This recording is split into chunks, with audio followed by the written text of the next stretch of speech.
Hello everyone, my name is Bronwen. I am in Cardiff University and I am a final year of midwifery.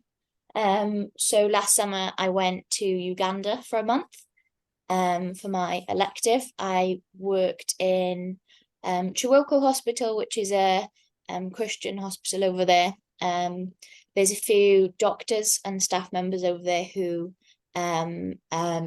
missionaries through UFM. So that's how I kind of got in touch with the hospital. I literally just Googled Christian electives, and found UFM, and they put me in touch with the hospital. So I traveled via Doha. I went on my own, which was slightly scary. But first time ever leaving Europe at 19 years old, but it was excellent. So I went via Doha. All in all, it was 5,600 miles, so quite a few miles. So I stopped in Qatar, and I think one of the biggest things I noticed was the difference from Qatar to Uganda when I arrived. So this was the airport. There was an entire rainforest in a giant greenhouse in the airport. So extremely, extremely rich country. And then this was the Entebbe airport when I arrived in Uganda. So quite different. I stayed on the hospital in the guest house that they have in the hospital. It was very simple, but everything I could need. I arrived late on the Thursday night and then kind of went to bed. And then my first experience in the hospital was they had an 8 a.m. church service every morning. So I arrived at the chapel at 8 in the morning, to an empty chapel, because Africa timing seemed to be very different to UK timing. It was funny when the chaplain didn't turn up until about 45 minutes into the service. So the first Friday when I arrived, Fridays in this hospital, they have a different type of service. So there was the theatre team from the hospital who were all dressed up in theatre scrubs, masked and everything, and they led the worship, which is very different to how I'm used to worship here, but it was very encouraging. They definitely made a joyful noise unto the Lord.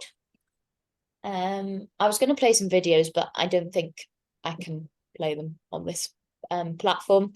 But yeah, it was very encouraging to go from working in hospitals over here where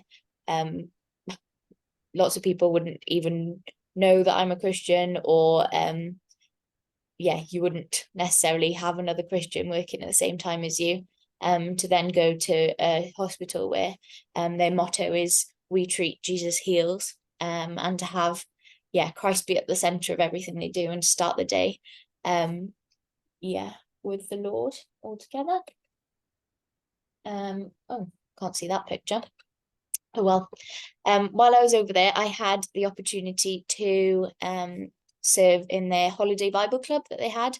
So it was about 400 children there. And that included like hospital staff members and then local children as well. This was 2 hours before the actual program started, and you can see them all lining up at the chapel. So that was really encouraging, an amazing thing to be part of while I was over there, even if it wasn't directly midwifery related. It was really nice to be able to serve God in a different way.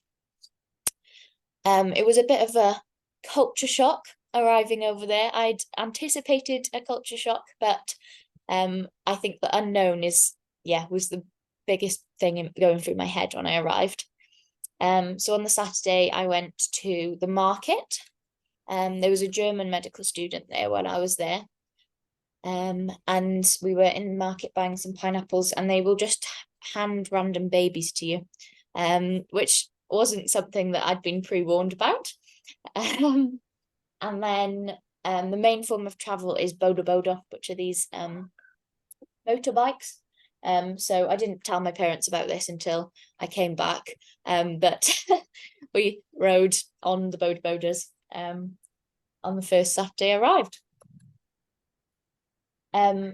So as I said, there was German medical students out there. There was one German doctor who was a Christian, but the other students weren't Christian. So that was an unexpected part of my time out there. I didn't expect part of my witness to be to other students that were out there, but actually some of the biggest conversations about faith and Christ were with those students. Every evening I would spend time with them and then with the children of the doctors at the hospital who enjoyed the company of us. And it's such a beautiful country. I didn't expect it to be so green, but it really, really was. So I spent every evening we went on a walk together. And by the end, the children in the local villages knew that was the time that we'd be walking around. So they would come and meet us and walk with us. A little bit about culture and food over there. There's banana trees absolutely everywhere. So the sweet bananas that we'd eat, like bananas over here, were little tiny ones, like you can see in that photo. And then we'd eat the big bananas, green, boiled and mashed. It was kind of like mashed potato type thing, called matoke. But everything's used over there. So the leaves from the banana trees would be used for transporting and eating things off of and things. And the German students that I was with started to miss sweet desserts. So we got quite good at making banana bread. And here are some of the children that we made friends with. And I took some little Welsh flag stickers with me. So it was quite funny to think of all these little Ugandan children with Welsh flag stickers dotted around the place. While I was out there, I got to I worked in the hospital every weekday from about 9 to about 4. But in the evenings I'd go on the walks, and then on the weekends we did different things. So this was exploring one of the local markets, and we bought some fresh coffee from that lady in that photograph. So that was I bought a kilogram of coffee, and that was 25,000 shillings. And then here, when I went to the capital city, you can see formula milk, and that was 211,300. So that's the equivalent of £46.42 for a tin of formula milk. I just thought that kind of showed just how different it is. These people are definitely not rich, but things are just extortionate over there that we probably take for granted over here. And it was another thing that I wasn't expecting was the police with guns everywhere. So this was just on the side of the road. They were just on the truck with big guns, and the security guards on the entrance to shops and things when we went to the capital city would just all have guns.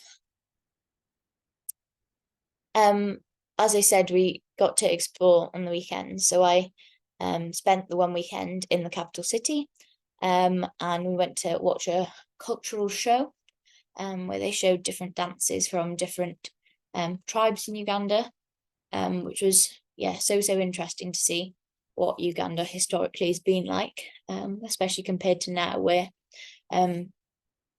it's very a very Christian country, I'd say. I'll show a picture a bit later on with just trucks on the road will have slogans like Jesus is King on them and things.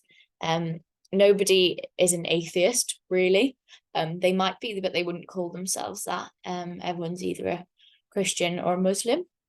So that's interesting. I think lots of the conversations I had out there were kind of about they see a British person and think that we are living in a very Christian country, because Europe is obviously where the Christianity they think came from in Uganda, but actually culturally Uganda is a much more Christian country than we are. This was the hospital again. I walked past that wall with the slogan on every day, and it was lovely. On this little bit of corridor that's outside the paediatric unit, and every other Friday we had the morning service out there. So that was bilingual in English and in Uganda, so that the patients and their families could hear and listen to the service. Not sure how happy they always were to be woken up so early with the loud music. But that was a really encouraging witness. It's very different in terms of talking about faith over there with people's families. That would just be part of the thing that you do, not just looking after them emotionally or medically, but spiritually as well. You'd have lots of conversations, and it was a lot easier to share your faith over there. This was your average labour room. Well, it's just with a curtain, but that was very different from the wards over here. We had quite a high cesarean rate over there, because if you're coming to hospital to have your baby, then something is complicated or has gone wrong. It's very different. So we had to wheel people out into that veranda bit that I just showed you to get to theatre. And we had to wear white wellies and scrub dresses, which very different to what I'm used to over here. And I think a big difference was they have to bring everything. They have to bring their own cotton wool and sheets to wrap the babies in, and like bring their own top all in to go on the bed type thing. And also they all have to bring their own like assistant. So over here, obviously nurses would help with feeding and moving and toileting and things like that. But there they have an assistant, so a family member or friend that would do all that for them. So there's a lot of people in the hospital. Wherever you go, there's people and children who are not necessarily patients, but family members and friends. So in the big maternity ward, there was 50 beds, but there'd also often be toddlers sharing the beds with the mums. There was no cots. The babies would also share the beds, and then there'd be the assistants who would sleep on the floor. So it was a very, very busy place. That's another example of a room. I think one of the unexpected things that I didn't anticipate was kind of the lack of education that the midwives over there would have. I kind of anticipated, but it was very difficult as a student to be able to say some things. So for example, with the CTGs, which is for fetal monitoring, there was several incidents where I could tell that it was an unhappy baby, but the midwives kind of didn't have that education to be able to interpret the CTG. So I think they'd been donated by a charity, but because there's so few in Uganda, they haven't been trained on them.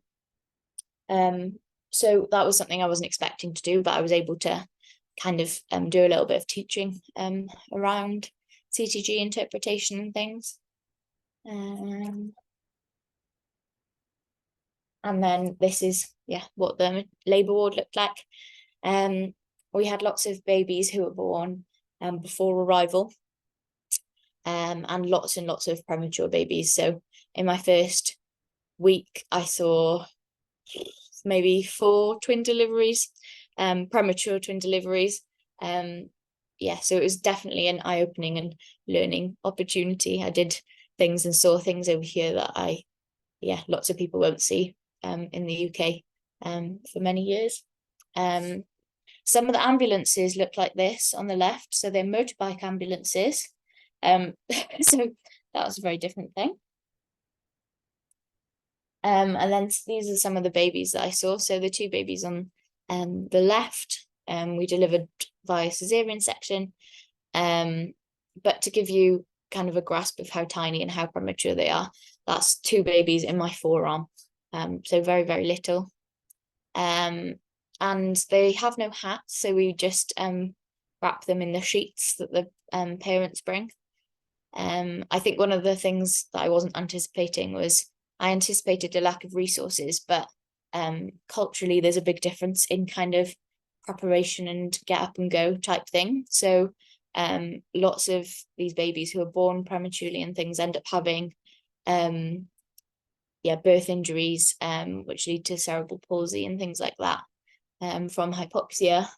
So this is the adopted daughter of one of the doctors out there, who has cerebral palsy, and it's a very common thing over there, which again I wasn't anticipating.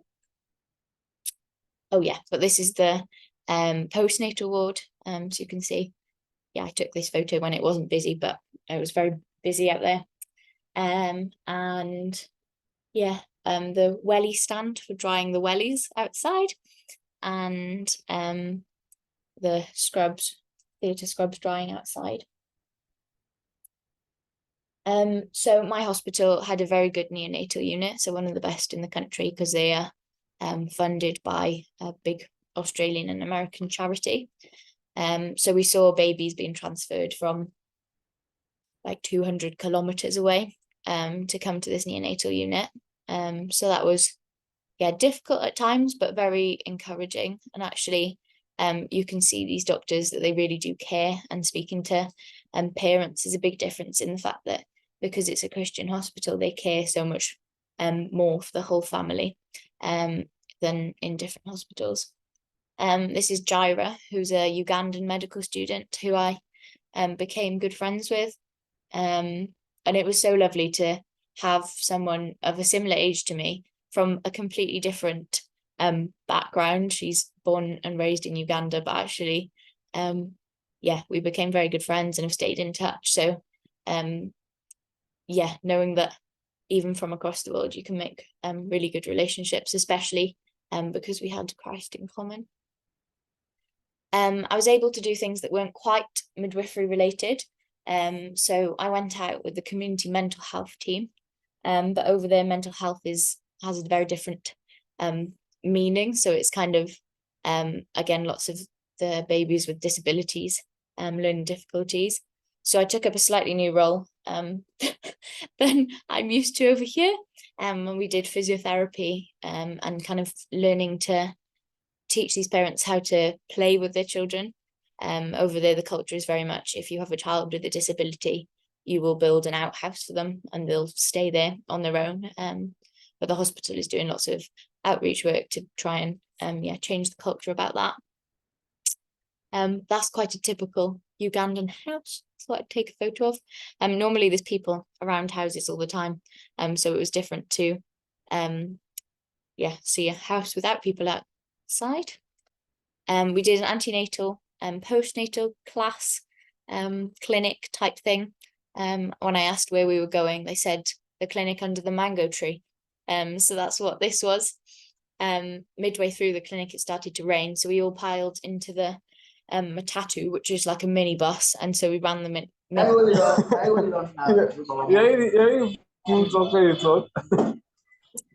And then it was a summer holiday, so there was an empty classroom. So I did that from the classroom, and that's one of the trucks that I was talking about.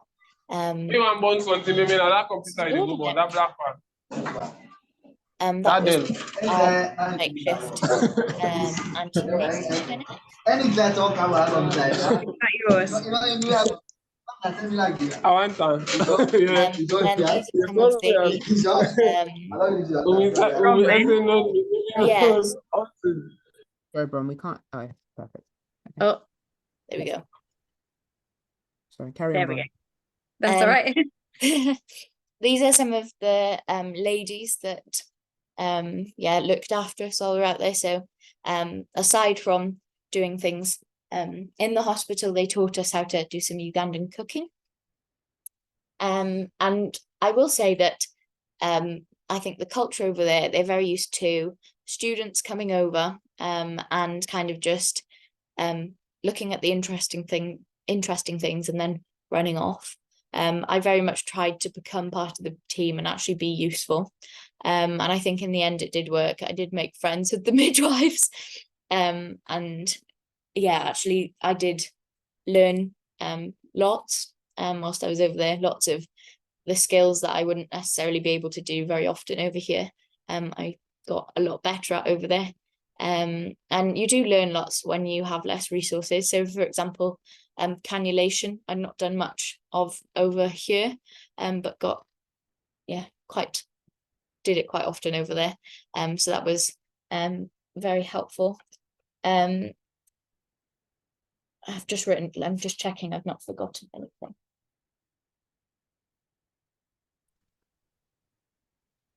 Yeah, I think that's mostly it. It's very different, but overall a very good experience. Obviously there were some difficult parts, but it was a very positive experience overall. I learned lots, and actually I think being in that environment, which culturally is so different, did lead me to be, well, in that time, a lot closer to God, because I was really leaning on him, especially at the start when I hadn't made any friends. It was very I definitely learned where I was putting my trust in.